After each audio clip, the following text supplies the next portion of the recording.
I'm a 30-year-old man who is not ashamed to say I get scared when I think about clowns.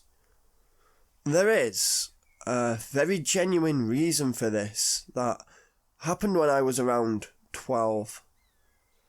I was at a children's birthday party and was enjoying the games. We had just finished a game of what I think was Pass the Parcel when a clown arrived. We all got very excited, and this was even a surprise to the person whose birthday it was. The clown terrified me, which I guess is relatively common. The kid whose birthday it was around 7, and I was there with my little brother. I was by far the oldest kid, and I stood out as such. Thinking about the embarrassment it could cause, I knew I could not let anyone know that I was scared of the clown, and so sat with everyone else while he did his show. The show consisted of him running around quite goofily and doing things like spraying people in the face when they come to smell a flower that he had on his shirt.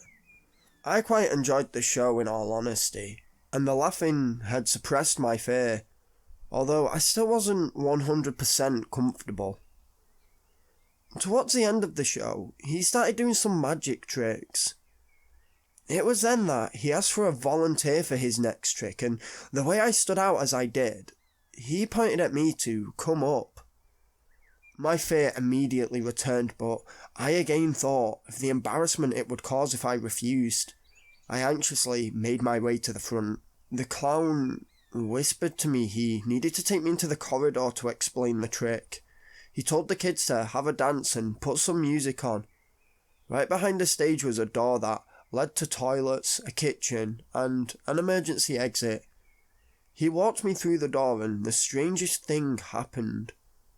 Looking back, this is where it turned sinister. However, at the time, I still thought it might be part of the trick. He put a strip of duct tape over my mouth and told me he needs to tie me up as part of the trick.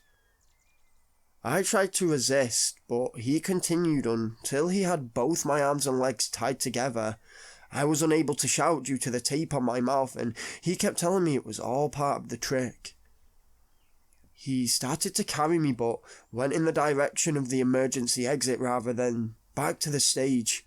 He opened the door, and there was a white van running outside with another man in the driving seat. He jumped out and opened the back door of the van. Me and the clown carrying me were around 50 steps away from the van. I was petrified at this point and was squirming and trying to scream both, to no avail. Just as we approached the door to the van, my dad opened the emergency exit and ran over. He grabbed me out of the clown's arms and started shouting at the clown. The man in the van drove off, and the clown was still adamant that this was all part of the trick. My mum had heard all the commotion at this point, and her and a few of her friends came outside. The clown was trying to explain the trick and was babbling on. Tension grew, but the clown was playing innocent. My mum called the police and they arrived to defuse the situation. Initially, they took my parents' side and arrested the clown. He was taken to the local police station and questioned. The next day, when we were at home, we got a phone call from the police saying that after further investigation, the man was released.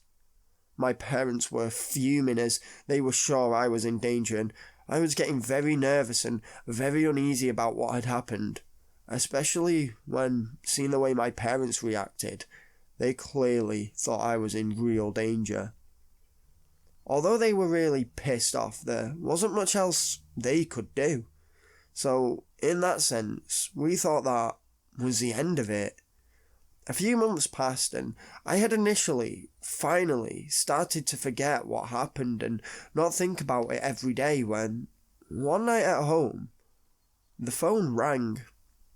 My mum went to answer it and we carried on eating. When my mum came back, she had clearly had a shock on that phone call.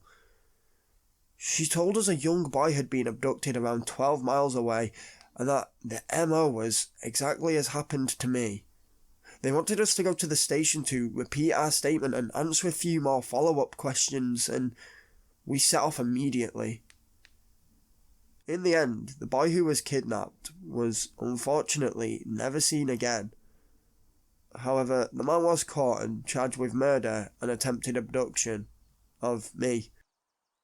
He was sentenced to life imprisonment, and at the time, the case was quite a big deal due to the successful murder verdict when there was no body.